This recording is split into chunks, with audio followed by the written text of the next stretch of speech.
Bismillahirrahmanirrahim. Assalamu alaykum, hörmətli televizor görüşlər. Bu haftalik İstiqlal xəbərləri proqramımızı görüşənlərini qızğın qarşılayırıq. Mən Abdullah Yalqun.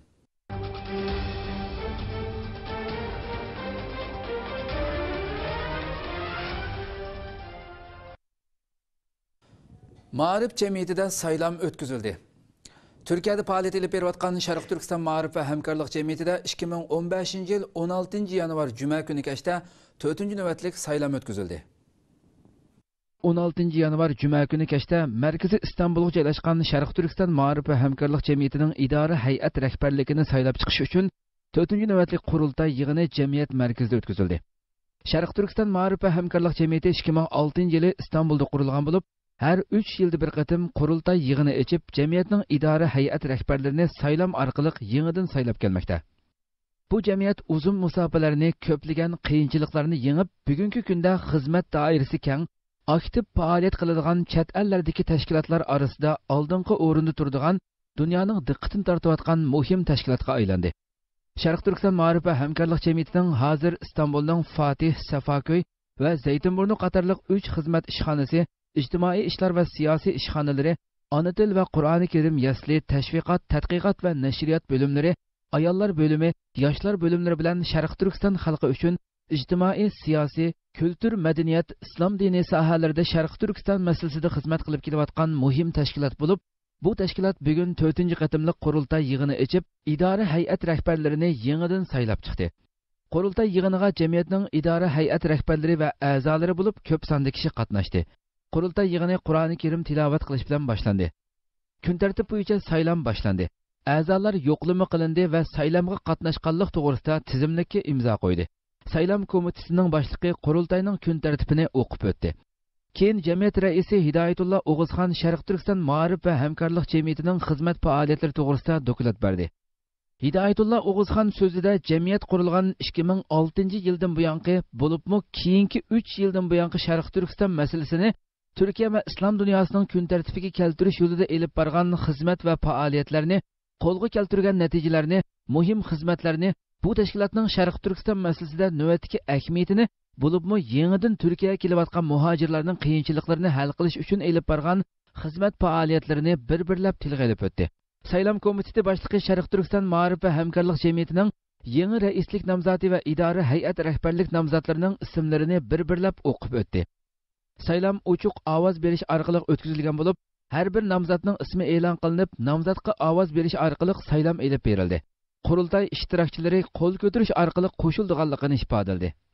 Saylam natijasida Sharq Turkiston Ma'arif va Hamkorlik Jamiyatining idora hay'at rahbarligining rasmiy a'zoligiga 7 kishi, qo'shimcha a'zoligiga 7 kishi saylandi. Jamiyatning taftish hay'atiga 3 kishi rasmiy a'zoligiga, 3 kishi qo'shimcha a'zoligiga saylandi. Jamiyatning raisligiga yana sobiq rais Hidoyatulla O'g'izxon saylandi. İdare hay'at rahbarligi 7 kishidan tarkib topgan bo'lib, Hidoyatulla O'g'izxon, Abdul Ahad Abdurahman, Abdul Karim Kuchar, Musajon, Nimatullajon, Abdul Halil Abid va Mo'minjon qatorliq 7 kishi qaytadan saylandi. Taftish hay'atining bosh nozirligiga Abdul Hakim Maqsumajim qaytadan saylandi. Shuning bilan Sharq Turkiston Ma'arif va Hamkorlik Jamiyatida elib berilgan saylam natijasida yangi rais va idora hay'at rahbarligi yangidan saylandi. İdare hay'at rahbarligining xizmat mas'uliyatlarimi bekitilgan bo'lib, jamiyat raisligiga Hidoyatulla O'g'izxon, bosh kotiblikqa Abdul Ahad Abdurahman, ijtimoiy ishlar mas'ulligiga Abdul Karim Kuchar, tashviqot va tadqiqot ishlariga Musajon, nashriyot ishlariga Mo'minjon, moliya ishlariga Nimatulla apandi mas'ul bo'lib belgilandi. Yig'inda yana jamiyatning bosh taftishi Abdul Hakim Maqsum, Sharq Turkiston Ma'arif va Hamkorlik Jamiyatining idora hay'at xizmatlari va saylam to'g'risidagi fikr qarashlarini o'ttirg'a qo'ydi. Abdul Hakim Maqsumajim so'zida jamiyat idora hay'at rahbarlarining o'tgan 3 yillik xizmatlarini xulosalab amallashmagan planlar bo'lsa, bu 3 yil jarayonida amaliyalashtirishini va yangidan xizmat plan tuzib to'liq ijro qilish kerakligini ta'kidladi. Shundaqla bu qurultay saylamining Sharq Turkiston Ma'arif jamiyati uchun, shundaqla zulm ostidagi Sharq Turkiston xalqining ozodligi uchun natijalar qo'lga keltirishni orzu qildi. Yig'inda so'z qilgan Uyg'ur diniy olim doktor Ataullah Shahyor apandi bu yangi idora hay'at rahbarlarini tabriklash bilan birga, bularning Sharq Turkiston masalasi uchun buningdan keyin texmi ko'p va aktiv xizmat qilishi kerakligini ta'kidladi. Qurultay yig'ini hech qanday fikr ixtilof yuz bermasdan muvaffaqiyatli oxirlashdi. Bizning ham bir musulmon kimligimiz var, hem aynı zamanda izilgen bir Uygur milletinin temsilcisiyiz. Biz iki nersini temsil kılımız. Uygurluğumuzga iltifat edilen nurgun cemiyet kuruluşlar var. Müslümanlığımızga iltifat edilen nurgun kuruluşlar var. Hemmisiga yüzük yarışa projeler oturup koyup bulanı sonuç gerek. Bu proje bombaya karşı beke avarçık demenler. Bu aynı zamanda bizden boş yatmağanlığımızın en mühim göstergesi. Biz bu haqda Sharq Turkiston Ma'rif va hamkorlik jamiyati bosh kotibi hurmatli Abdulahad Abdurahmon apandi bilan suhbat elib bordik. Diqqatinglar suhbat mazmunida bo'lsin. Sharq Turkiston Ma'rif va hamkorlik jamiyatining bu 4-qatimliq qurultayi nihoyat yaxshi o'tdi. Faqat bu qatimqi qurultayda Sharq Turkiston Ma'rif va hamkorlik jamiyatiga a'zo bo'lgan Uyg'urlarni chaqirdik. Chunki Türkiye'nin kanununda şu a'zo bo'lganlar arasida saylam ovoz beralaydi deydigan bir modda var. Şunun qarta a'zolar ishida o'tkazildi bu qurultay. Qurultay nihoyat yaxshi bir samimiyat havosida o'tdi. Qurultayga burunqi hayat a'zolari hammasi o'ziniki bundan burun qilgan faoliyatlarini sundi kelgan a'zolarimizga, ya'ni bundan ilgari qaysi faoliyatlarni qildi, nimalarni ilib bordi. Bular haqida qarindoshlarımızga, a'zolarimizga ma'lumot bergan bo'ldi. Ma'lumot berilgandan keyin bu jamiyatga 3 yil jarayonida qanchalik mablag' kirim bo'ldi va qanchalik mablag' chiqim bo'ldi. Bular tafsiliy holatda iqtisodga mas'ul qarindoshimiz buni dokulat berdi. Dokulat berilgandan keyin saylamga o'tildi va saylamga nomzodlar ko'rsatildi. Ko'rsatilgan nomzodlar burunqi nomzodlarning hammasi o'xshash shaklda ko'rsatilgan bo'ldi. Yangi nomzod ko'rsatilganga ya bir kim chiqmadi yoki boshqalar tarafidan nomzod ko'rsatilmadi. Koni nomzodni kelganlar hammasi shularni ko'rsatgan bo'ldi. Va yangi idora heyat a'zoligiga oldi bilan Hidoyat O'g'uzxon apandi raislikka saylandi, jamiyat raislikka. Men Abdulahad Abdurahmon bosh kotiblikka saylandim. Musajon tashviqotga mas'ul muavin raislikka saylandi. Abdulkarim Kuchar apandi ijtimoiy ishlarga mas'ul muavin raisi suratiga saylandi. Ne'matullo afandi iqtisodga mas'ul idora heyat a'zoligiga saylandi. Abdulxalil Abid da'vat tabliğlarga mas'ul idora heyat a'zoligiga saylandi. Mo'minjon To'rdisidiqo'g'lu bu nashriyat ishlarga mas'ul idora heyat a'zoligiga saylandi. Va bu 7 kishi asosi bu jamiyatning idora heyati bo'lib tashkillandi. Bularga qatilib yana 7 kishi bularning 10ni to'ldira oladigan shaklda bularga yordamchi bo'lib, yordamchi sifatida 7 odam saylandi, qo'shimcha bo'lib. Undan keyin bu 7 kishiga 7 14 oldu. 14 kishiga 3 kishi yani qo'shilib jamiyatning nazorat, taftish nazoratiga 3 kishi saylandi. Bular Abdulhakim Xonmaqsumajim, doktor Ataullah Shahyar va doktor Abdulvaris Xotan. Bu 3 kishi taftish va nazoratga mas'ul bo'lib saylandi. Undan keyin bularning yordamchilab yana 3 kishi saylandi. Shunda qilib 21 kishi bu jamiyatga idora heyat a'zolari bo'lib saylandi. Saylam nihoyat yaxshi bir havoda o'tdi. Bütün qarindoshlarimiz umid va tamannilarini sunda taqdim qildi va yig'inimiz oxirida duo bilan oxirlashdi. Xitoy Vyetnam chegarasidan 800 Uyg'urni tutqun qilganligini bildirdi. Xitoy o'tgan 1 yil ichida 800 dan ortiq Uyg'ur musulmonni chegaradan tutqun qilganligini oshkorildi. Xitoy o'tgan 1 yilda 800 dan ortiq Uyg'ur musulmonni chegaradan tutqun qilganligini oshkorildi. İşğalçı Xitoy doiralari Xitoy zulmidan qochib chet ellarga chiqib ketmoqchi bo'lgan 800 dan ortiq Uyg'ur musulmonni Vyetnam orqali Janubiy Osiyo davlatlarining chegaralaridan tutqun qilganligini oshkorildi. Xitoy Janubiy Atlantik gazeti 20 yanvar kunidagi xabariga qaraganda, ishg'olchi Xitoy doiralari o'tgan 1 yilda 800 dan ortiq Uyg'urning Xitoy Vyetnam chegarasidan qonunsiz o'tib Vyetnamga kirmoqchi bo'lganda qo'lga olinganligini oshkorildi. Va bularning ko'pinchisining chet ellardagi urush bo'layotgan davlatlarga berib harbiy mashqlarga qatnashmoqchi bo'lganligini da'vo qildi. Yakshanba kuni Xitoy soqchilari Xitoyning janubidagi Guangxi, Guangzhou avtonom rayonining Vyetnam chegarasiga yaqin joyda qonunsiz chegaradan o'tmoqchi bo'lgan degan gumon bilan 2 nafar Uyg'urni etib, bir Uyg'ur yoshni tutqun qilgan edi. Xitoy saqchilari bu kishilarning ko'pinchisining Sharq Turkiston Islom harakati va Al-Qoida qarmog'idagi tashkilotlar tomonidan Sharq Turkistonning mustaqilligi uchun urush qilishga ilhomlantirilganligini, o'tgan bir necha yilda Uyg'urlar va Xitoy orasidagi to'qinishlar sababli Sharq Turkiston vaziyatining muqimsiz bo'lib kelayotganligini bildirgan. Xitoy bu orqali Uyg'ur musulmonlarining Xitoy ishg'oliyatiga bo'lgan qarshilik kurashlarini xalqaro harakatlarga bog'lab, Sharq Turkiston musulmonlarini bostirishga, eng aqalli bo'lgan kishilik huquqlarini qo'g'dash huquqidan mahrum qilishga urinmoqda. Xabarda aytilishicha, Xitoy JX ministrligi bir alohida guruh qurgan bo'lib, Xitoyning janubida chegirdan o'tmoqchi bo'lgan kishilarga qarata Sichuan, Henan, Guangdong, Guangxi, Yunnan va Sharq Turkistonda maxsus soqchi kuchi ajratgan. Bu guruhga o'tgan yili mayda qurilgandan buyon Xitoy soqchilari atkazchilikka chetishliq deb qaralgan 352 odamni qo'lga olganligini, 852 odam tashkillik holda Vyetnam chegarasidan qonunsiz o'tmoqchi bo'lganligini oshkorlagan. Xitoyning zuvani bo'lgan Xinhua agentligi tutilib qolgan kishilarning ko'pinchisining Xitoydan ayrilishdan burun terrorlikqa tashviq qildigan yer osti tashviqot filmlarini ko'rganligini yoki atalmish terrorlik faoliyatlari bilan shug'ullanib, odam o'ldirganligini da'vo qilgan. Bu o'p-uchuq to'kmat bo'lib, Xitoyning qattiq bostirish siyosati ostida Uyg'ur musulmonlar uyda ishiltadigan saranga va pichoqni xotirjam setib ola olmaydi.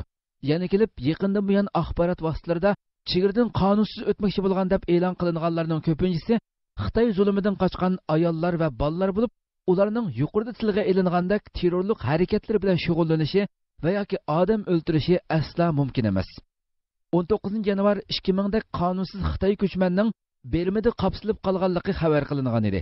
Atisida Xitoy axborot vositalarida Bermada turishli Xitoy konsulining Xitoylarning qapsilib qolganligi to'g'risidagi xabarlarning amaliyotga uyg'un emasligini e'lon qilganligi haqida xabarlar tarqaldi. Orqasidan Xitoy 800 dan ortiq Uyg'ur musulmonning qonunsiz chegirdan o'tmoqchi bo'lganda tutilib qolganligini e'lon qildi.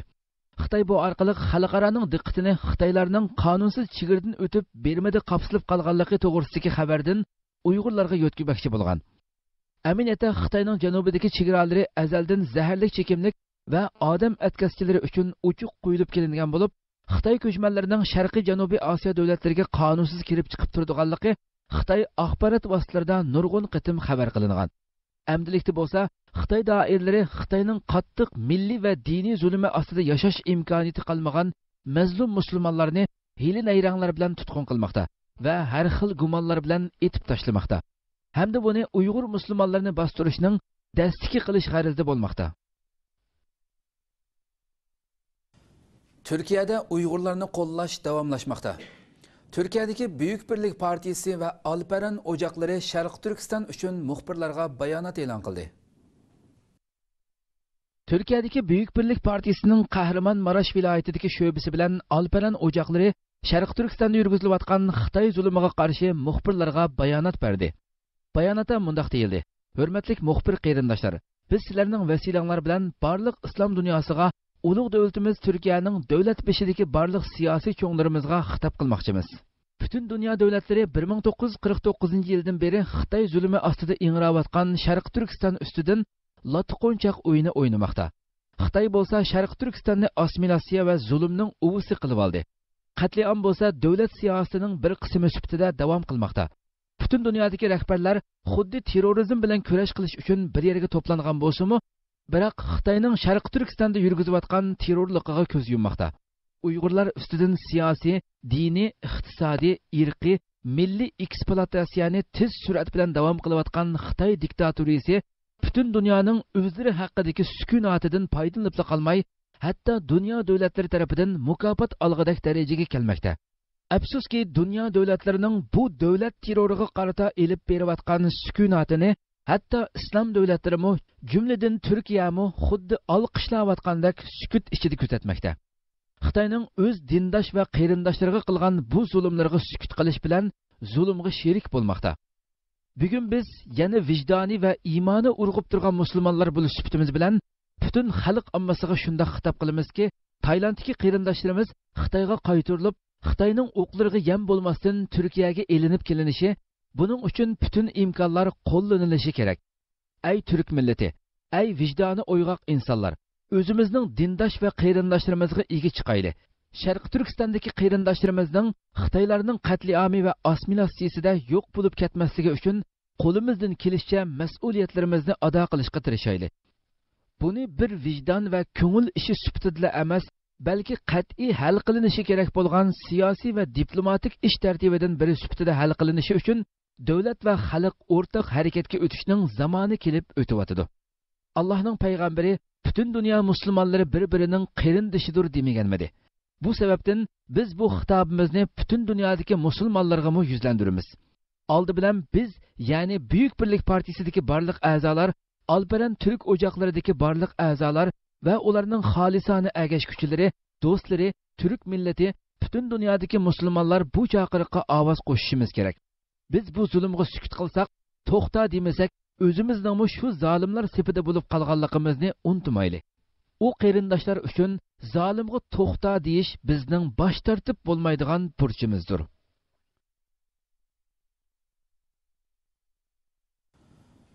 Qaysariyda Uyg'urlarga yordam qilish markazi qurildi. Qaysariy shahrida davlatga tava oilliklar qo'rusiga o'rinlashtirilgan Uyg'urlarning ehtiyojining qamdalishi va turmushining ritmga tushirilishini ishga oshirish maqsadida maxsus yordam va bir tutash tarqitish markazi qurildi. Qaysariy shahrida davlatga tava oilliklar qo'rusiga o'rinlashtirilgan Uyg'ur turklarining ehtiyojining qamdalishi va turmushining ritmga tushirilishini ishga oshirish maqsadida yordam markazi qurildi. Qaysariy valisi Orhan Düzgün bu vaqtda yozma bayonot e'lon qilib, Qaysariy kelgan Uyg'ur turklariga yordam qilmoqchi bo'lgan ko'p sonli kishi va ijtimoiy kuchlar boshqarishidagi tashkilotlarning borligini, bu yordamlarning to'g'ri usulda yetkazilishini kapolatga ega qilish uchun tirishchanlik ko'rsatayotganliklarini eskartdi. Malik G'azi noyisining Shakar mahallasidagi Moliya ministrligiga tava oilliklar qo'rusiga o'rinlashtirilgan mehmonlarning jiddiy ehtiyojlarining qamdalganligini, davlatning munosabatli idora organlarining mehmonlarning ehtiyojlarini qamdash yo'lida tirishchanlik ko'rsatganligini va ko'rsatishni davomlashtiradiganligini qayd qilgan Vali Düzgün, xayr saxovatni yaxshi ko'rish ruhi bilan tunilgan Qaysariy xalqi va ijtimoiy kuchlar boshqarishidagi tashkilotlarning mehmonlarga hamdam bo'lish uchun imkoniyatining yetishiga kuch chiqarganligini ta'kidladi. Uyg'ur turklariga yordam qilish uchun kuch chiqargan barliq kishilarga rahmat aytgan Qaysariy valisi Orhan Düzgün monolarni qayd qildi. Muavin valilarimiz riyosatchiligida davlat idora organlarimiz, shaharlik hukumatimiz va jamiyat boshliqlarimiz asosliq ehtiyojlarning qamdilishi uchun hozirgacha birlikda harakat qilib keldi. Bu xil tuyg'uga ega yana ko'p sonli kishi va organ yordam berish uchun chaqiriq qilmoqda. Shunga yordamlarni birli nuqtadan boshqarish, muhtoj qarindoshlarimizga tez va to'g'ri ravishda yetkazib berish maqsadida Malik G'azi hokimi Arkaya Yiriq rahbarligida yordam va koordinatsiya markazi qurib chiqdik. Bu markazning soyasida ehtiyojli narsalar bekitib chiqildi. Bundan keyinmi o'zgarishlarga qarab yangilash elib berildi. Qilingan yordam ashyolari ham tizimga elindi, ham tartib intizomli tarqitish sistemasi orqali kimning nimaga ehtiyoji bo'lsa, uningga shu narsa yetkazib berildi.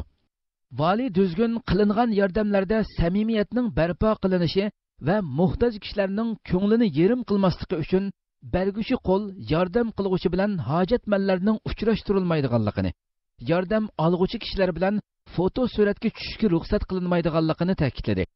Uyg'ur turklariga yordam qilmoqchi bo'lgan kishi, organ yoki ijtimoiy kuchlar boshqarishidagi tashkilotlarning Malik G'azi noyalik ijtimoiy yordamlashish va hamkorlik vaqfining 0090 352 236 36 27 yoki 0549 236 36 27 nomerli telefonlarga telefon qilib yoki bevosita ko'rishib yordam qilmoqchi bo'lgan narsalarni topshirsa bo'ldiganligini eskartgan Vali Düzgün, xohlagan kishi yoki organlarning Shakar mahallasidagi Moliya ministrligi oilliklar qo'rosida ta'sis qilingan yordam va koordinatsiya markaziga xizmat vaqti ichida berib, yordamlarni topshirib bersa bo'ldiganligini qayd qildi.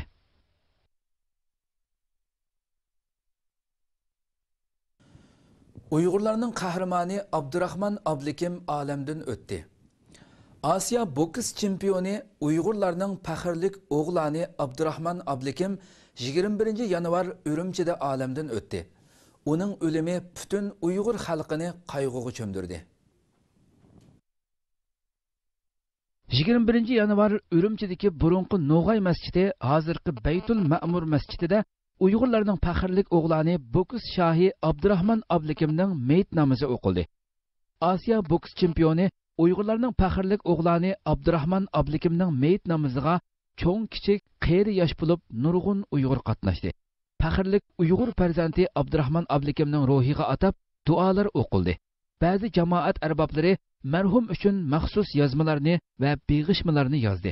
Egilinishcha 21 yanvar 37 yoshida qazo qilgan Osiyo boks chempioni Abdurahmon Ablikimning vafoti haqida talash tortish va gumonlar bor ekan. Abdurahmon Ablikim kim? Boks shohi Abdurahmon Ablikim 1978-yili Altay shahrida tug'ilgan bo'lib, uning ota-onasi Qaraxoniylarning ostonasi bo'lgan Qashqar shahrining Chasko'chi mahallasi tug'ilib cho'ng bo'lgan Ablikim aka bilan Otikam hadi edi. U 1994-yili 16 yoshida Urumchida amdili qurilgan boks komandasiga tanlangan. Uyg'ur bokschilig'ining barpochisi Ablikim Abdurishidning mashqavulligida tarbiyalangan. Ablikim trenerning ko'ngil qo'yib yetaklashi ostida u nihoyat astoydil mashq qildi va 71 kilogramlik boks mohiri bo'lish sifati bilan uning eng yaxshi natijasi 1995-yillik butun Xitoy bo'yicha o'tkazilgan yoshlar musobaqasida 3-darajaga erishish bo'ldi. 1998-yili 20 yoshlik Abdurahmon 75 kilogramliklar darajasini mashq qilishga boshladi. O'ylamagan yerdan bu uning kasbiy hayotining burilish nuqtasiga aylandi. Yarim yildan keyin u kutilmaganda butun Xitoydagi sarxillar musobaqasida biroqli chempionlikka erishdi. Bu natija biroqli Abdurahmonni boks sahnasidagi dongli kishiga aylantirdi. 1999-yili Abdurahmon Toshkentda o'tkazilgan 75 kilogramliklar bo'yicha Osiyo lavha talish musobaqasida biroqla Hindiston, Koreya va Qirg'iziston mohirlarini mag'lub qilib, kishilarni hayron qoldirib, chempionlik mukofot tarqitish supasida turdi. Ayni vaqtda ko'plagan chet ellik mohirlar u Xitoydan emas degan edi. To'g'ri, albatta u Xitoy emas edi. Xitoydan bundoq jasur yigitning chiqishimi mumkin emas edi. Abdurahmon Ablikim tunji bo'lib Olimpik tanarakat yig'iniga atlangan Uyg'ur boks mohiri. Abdurahmon bu natijalar bilan 2000-yillik Sidney Olimpik tanarakat musobaqasiga qatnash salohiyatiga erishgan. U 2009-yildan boshlab atalmish Xinjiang boks komandasida mashqavullik vazifasini ustiga elib, yangi bir avlod bokschilarni tarbiyalagan. Hammamizning qalbini hasratga to'ldirgan bu musibat xabari 2015-yili 1-oyning 21-kuni suyumlik vatanimiz Sharq Turkistonning markazi Urumchidan dunyoning joy-joylaridagi Uyg'urlarga tarqaldi. Bu tuyuqsiz musibatdan vaqiflangan Uyg'ur qarindoshlar ishinalmay hayronlik ilikida boshlarini chayqashdi. Ular millatiga sharaf bergan bahodir o'g'li Osiyo boks chempioni Abdurahmon Ablikimning shu qadar sog'lom va yosh hayotining bundoq tuyuqsiz oxirlashganligiga qattiq qayg'urishdi. Qalbi musibat mungiga to'lgan Uyg'urlar ko'p-ko'p ko'zlaridan o't chaqnab turadigan, yurish turishlaridan palvonlarga xos mag'rur salofat chiqib turadigan bu bahodir o'g'lining unutilmas obrazini ko'z oldiga keltirishdi. Abdurahmon Ablikim mijozi eg'ir, gap so'zi oz, samimiyati kuchlik, yolg'on yovdaq gaplar bilan xo'shi yo'q, g'ayvat shikoyatga nafratlanadigan, do'st tutishga amroq, qiyinchilikqa bosh egmaydigan, masalalarni mardonlik bilan bartaraf qiladigan, milliy tuyg'usi sog'lom, kitob o'qishga, tafakkur qilishga hirisman, oliy janob insoniy fazilatga va isil odatga ega bahodir azimat edi. Abdurahmon Ablikim 21-yilda saharda Urumchidagi uyda yurak muskul tiqilmasi bilan 37 yoshida Allohning dargohiga ketdi. Uning ayoli Aynur 2 qizini elib tuqqan yo'qlab Xotanga ketgan bo'lg'achqa, Abdurahmon kesili tuyuqsiz tutganda 2 og'inasiga jiddiy telefon berib, o'zining bo'lolmayotganligini aytgan. Ular doktoriga opirish maqsadida ulgurib kelguncha, uning odamda unutilmas ta'sir qoldiradigan ko'k ko'zlari mangulik yumilgan. Uyg'ur xalqining faxrlik o'g'loni Abdurahmon aramizdan ana shunday tuyuqsiz ketdi. Uning ayoli Aynur dadasidan yetim qolgan 2 qizining qo'lini ching tutganicha bu bevafo dunyoda tul qoldi. Abdurahmonning dadasi Ablikim aka bilan onasi Otikam hada taqdirga tan berib, bahodir o'g'lining do'stlariga esilganicha taramlab yosh to'kdi. Boks shohi Abdushukur Mijit qatorliq jon jigar sabdoshlari unutilmas ustozi marhum Ablikim Abdurishidning yeniga ketgan bu qarindishini Alvido Abdurahmon, joying jannatda bo'lsin deyishib, hasrat ilikida uzitib qo'yishdi. Bug'do teg'ining etikidagi oppoq qor bilan chumkalgan Gulsoy qabristonligida yangi bir qabri paydo bo'ldi. Uyg'ur boks komandasining mashq zalida bir jup palay bo'sh qoldi. Janobi Allohdan Abdurahmon Ablikimga mag'firat va rahmat tilaymiz. Shundaqla oilasiga va urug' tuqqanlariga Allohning sabr taqat ato qilishini tilaymiz.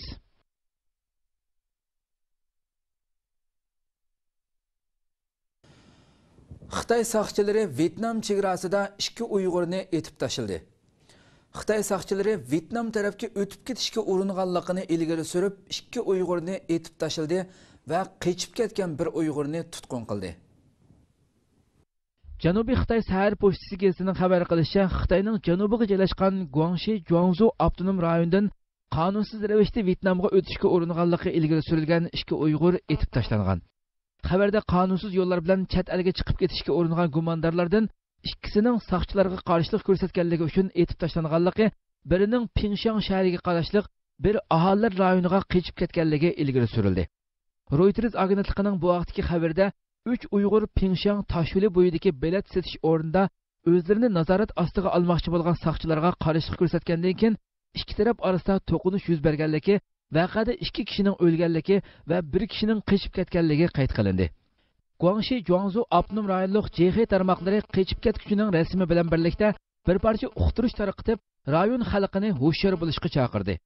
Bu vaqa bo'lib bir kundan keyin Xitoy mediasi Guangxi Zhuangzhou avtonom rayonining Pingshan shahrida 2 Uyg'urning chegaradan chiqib ketishga uringanligi ilgari surilib, etib tashlanish vaqasidan keyin qochib ketgan Xabar Mattursun ismli Uyg'urning qo'lga tushirilganligini xabar qildi.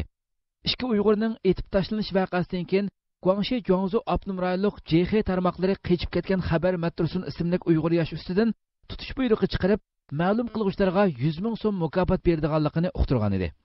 Egilnicha Xabar Mattursun ismli mazkur kishi 2015-yili 19 yanvar shu joy vaqti kech soat 7 dan 50 minut o'tganda Pingshan shahridagi bir tog'liq rayonda qo'lga tushib qolgan. 在中巴车被警察拦下后，就开始煽动同车的投毒者一起就地。 Xitoy Sharq Turkistonni usti ochiq turmaga aylantirmoqda. Sharq Turkistondagi Xitoy ishg'oliyatchilari Uyg'ur musulmonlarga qaratilgan bostirish harakatini texmi kuchaytirib, 2015-yilni Uyg'urlarni bostirishdagi halqiliq yil bo'lganligini e'lon qilishdi. Bu yil kirishi bilan Sharq Turkistondagi Xitoy ishg'oliyatchilari Uyg'ur musulmonlarga qaratilgan bostirish harakatini texmi kuchaytirish to'g'riliq yig'in ochgan edi. Hamda 2015-yilning Uyg'urlarni bostirishdagi halqiliq yil bo'lganligini e'lon qilishgan edi. Buning bilan Sharq Turkistonda aslida chekiga yetgan zulm texmi kuchayishga boshladi. Xitoy Sharq Turkistonning har qaysi nahiya shaharlarida insonning aqli qabul qila olmaydigan darajadagi bexatarlik tadbirlari yo'lga qo'yishga boshladi. Bu yil kirishi bilan Xitoy aslida yurgizib kelayotgan namoz o'qish, ro'za tutish, ayollarning hijoblanishi va erlarning soqol qo'shig'iga o'xshash diniy ibodat bo'lgan islom dinining prinsiplariga qarshi cheklamasini rasmiy qonunlashtirib yo'lga qo'ydi. 12 yanvar Xitoy saqchilari Yangichar nahiyasida 6 nafar begunoh Uyg'urni etib etib, yil beshida qon to'kdi. 19 yanvar Xitoy saqchilari Xitoyning janubidagi Pingshan shahrida 2 Uyg'urni nohaq etib etdi va 1 nafar Uyg'ur yoshni tutqun qildi. Urumchi shahrida chet el muxbirlari va sayohatchilari ko'p bo'lganligi uchun o'zining razil siyosatlarining oshkorlanib qolishdan qo'rqib, diniy cheklamani Sharq Turkistonning boshqa joylariga qaraganda bir oz bo'sh qo'yib kelayotgan Xitoy bu yil niqobini yirtib tashildi. Xitoy Urumchi shahrining har qaysi mahallalarida chorlash soqchilarini ko'paytgan bo'lib, Urumchi xabarlarida har 10-20 Xitoy soqchisi bir guruh bo'lib, ko'cha mahallalarni qurolliq chorlayotgan ko'rinish ko'rsatilgan. Uningdan boshqa asosliq yo'llarda va ko'cha eg'izlarida har guruhda 5-6 dan Xitoy soqchi qurolliq post turgan bo'lib, odamga 2 dunyo urushi mezgilidagi ishg'ol ostida qolgan shaharlarning manzarasini eslatadi. Urumchi shahridagi ba'zi o'ltiraq rayonlarda shu o'ltiraq rayonga kirmoqchi bo'lgan kishilarning cho'qim kimligini ishga o'rnatilgan avtomatik sezish uskunasidan surkib o'tkazish talab qilingan.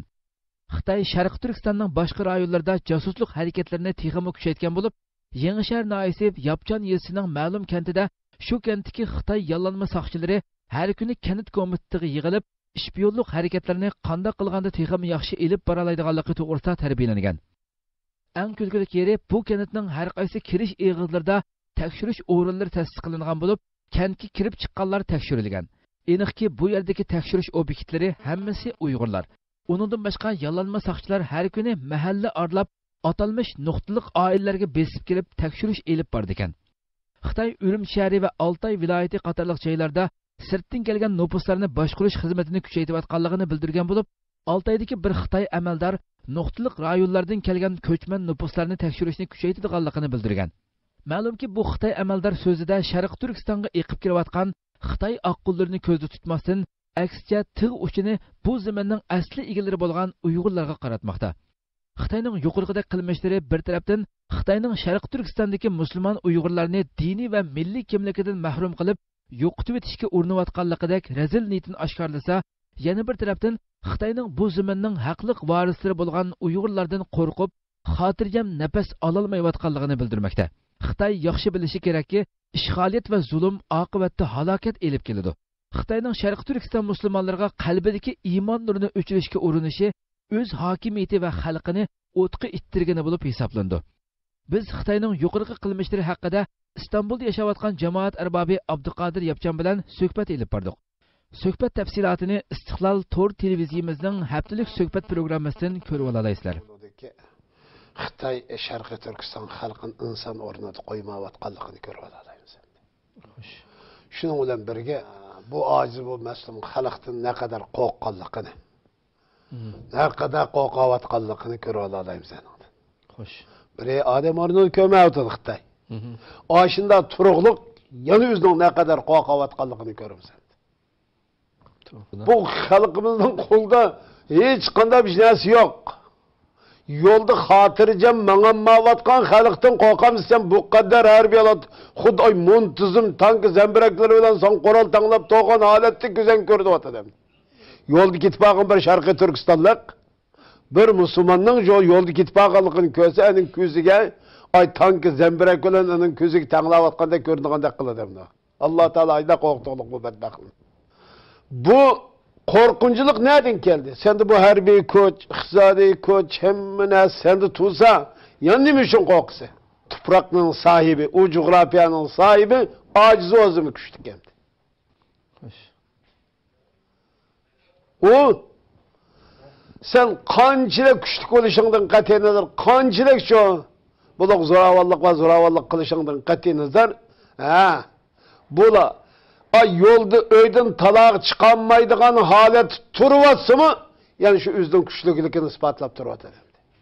Nimişki tecavüzçılıktan ibaret bu cinayet hakikaten çoğu. Allah eyipligen ve insanlık eyipligen bir cinayet bulup bu cinayetin akıbeti çoğu cinayet tuğu demdi.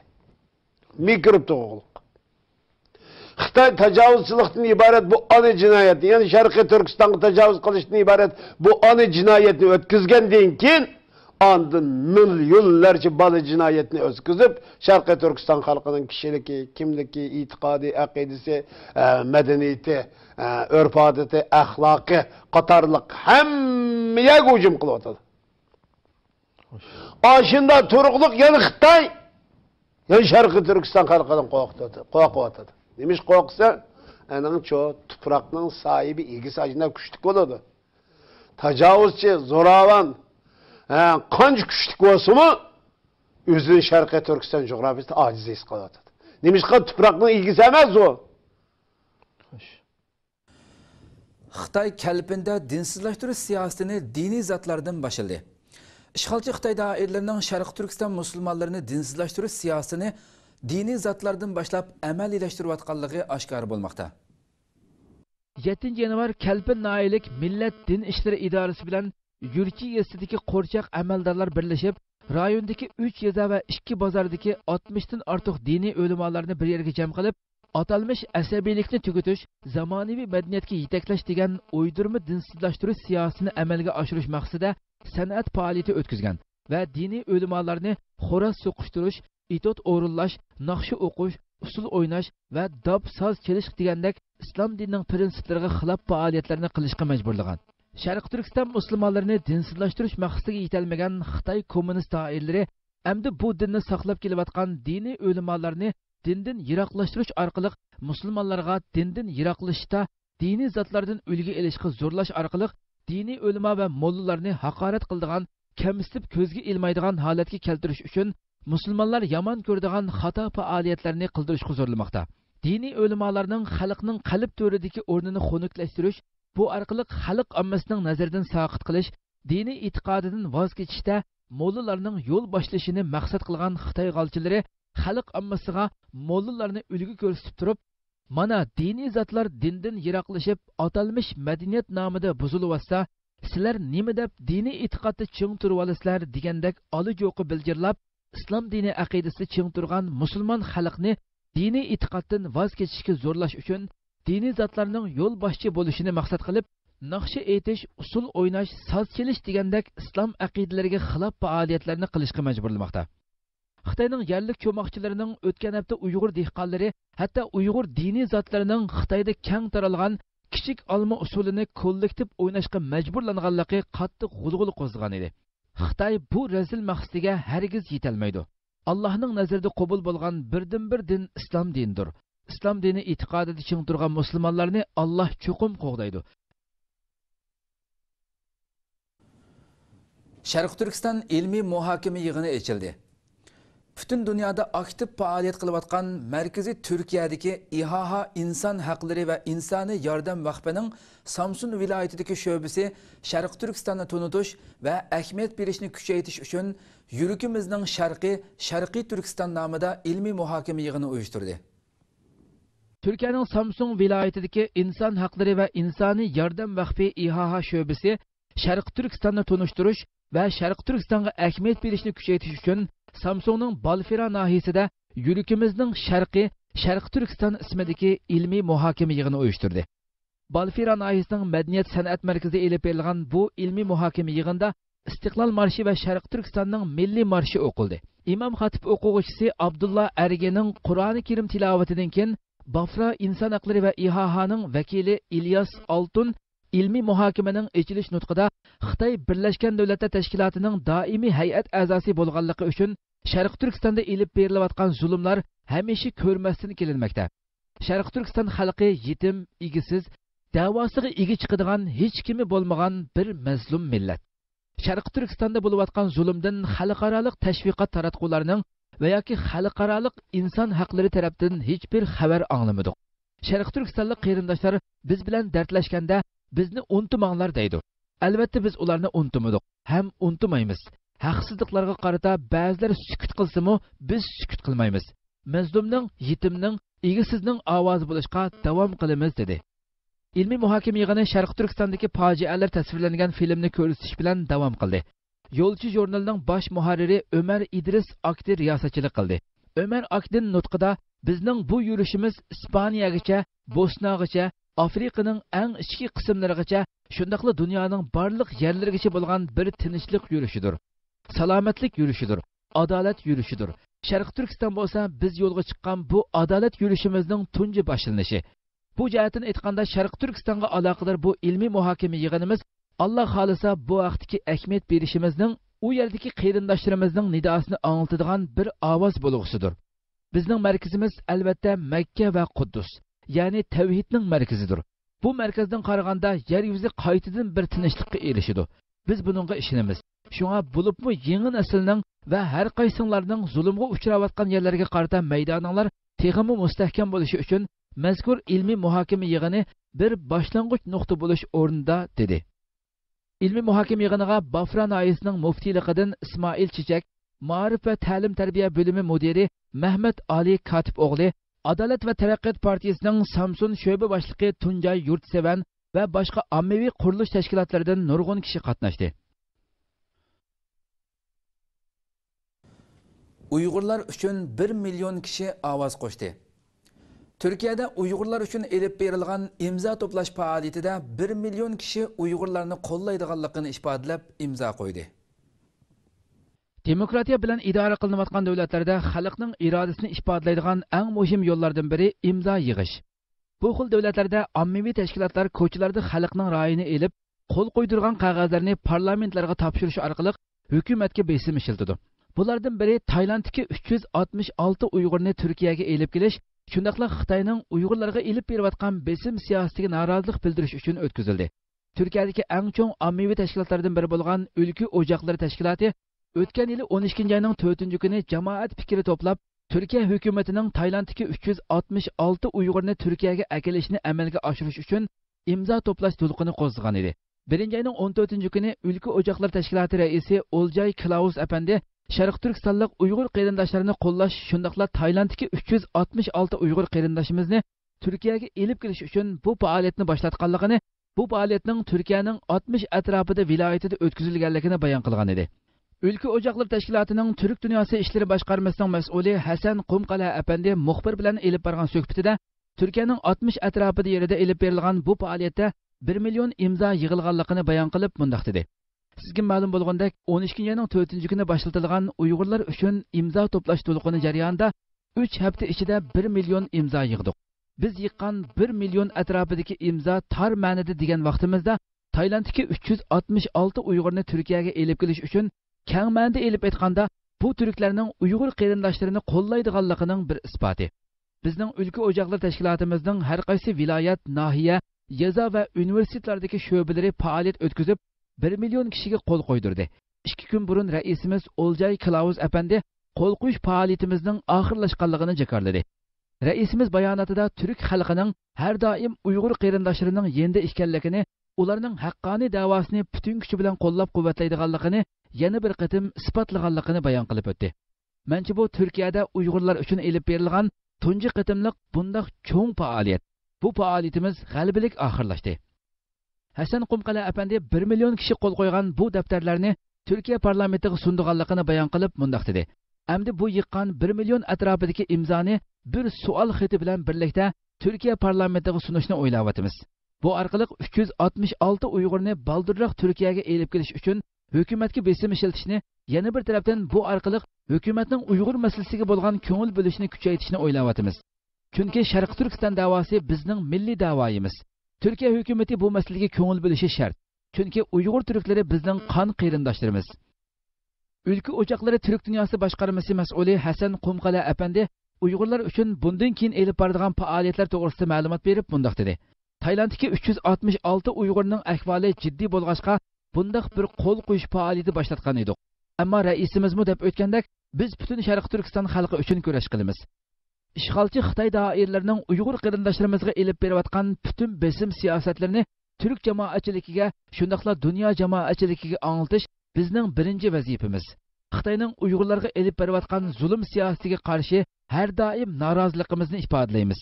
Tashkilotimiz Sharq Turkistondagi qarindoshlarimiz uchun butun Turkiyani qo'zg'ay oladigan kuchga ega. 21-asrga kirgan bugungi kunda Xitoy doiralari inson haq va huquqlariga hurmat qilmay, Uyg'ur qarindoshlarimizning tilini, dinini cheklayotdi. Biz Xitoyning mazkur siyosatlarini to'xtatishi uchun elib berayotgan kurashimizni davomlashtiramiz. Türkiye'nin 81 vilayetida sho'balari bor Ülke Ocakları Teşkilatı 12-yanın 4-kuni boshlatgan Uyg'urlar uchun qo'l qo'yish faoliyati Uyg'urlar uchun Turkiyada elib berilgan tunji qatimliq keng ko'lamlik bir faoliyat. Mutaxassislarning aytishicha, demokratiya bilan idora qilinayotgan davlatlarda ommaviy tashkilotlarning bu xil faoliyatlari hukumatning siyosatiga ma'lum darajada ta'sir ko'rsatadi ekan. Hürmetli televizyon görüşler, şunda qilib bu haftalik istiqlal xabarlari programımız bu yerda oxirlashdi. Kelar qatimqi programımızı ko'rishgacha sizlarni janobi Allohga topshiramiz. Assalomu alaykum va rahmatulloh.